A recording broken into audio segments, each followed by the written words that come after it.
শুভ দুপুর বন্ধুরা, খুব সহজ পদ্ধতিতে আলু বেগুনের রেসিপি নিয়ে চলে এসেছি। তার সাথে 3টে পেঁয়াজ আর 3টে টমেটো নিয়ে নিয়েছি। তো এবার চলো ভিডিওটা শুরু করা যাক। তো এই যে কড়া বসিয়ে দিয়ে তেল দিয়ে পাঁচফোড়ন দিয়ে পেঁয়াজটা দিয়ে ভালো করে নাড়াচাড়া করে নেওয়ার পর এবারে আলু বেগুনটা দিয়ে দিলাম।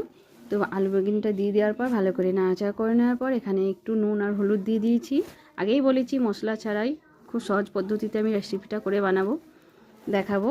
তো এই যে নাড়াচাড়া করে জল ঢেলে দিয়েছিলাম, ঢাকা দিয়ে রেখে দিয়েছি। সেদ্ধ হয়ে গেছে, আলুও সেদ্ধ হয়ে গেছে, তাকে নামিয়ে নিয়েছি। নামিয়ে নেওয়ার পর এখানে দিয়ে দিলাম টমেটো, দিয়ে দিলাম কাঁচা লঙ্কা দিয়ে ভালো করে টমেটোটাকে কষিয়ে নেওয়ার পর একটু নুন দিয়েছিলাম। তো এবারে এই যে তরকারিটা ঢেলে দিয়েছি। তরকারিটা ঢেলে দেওয়ার পর এবারে নাড়াচাড়া করে নিচ্ছি, দিয়ে একটু ঢাকা দিয়ে রেখে দেবো 2 মিনিট।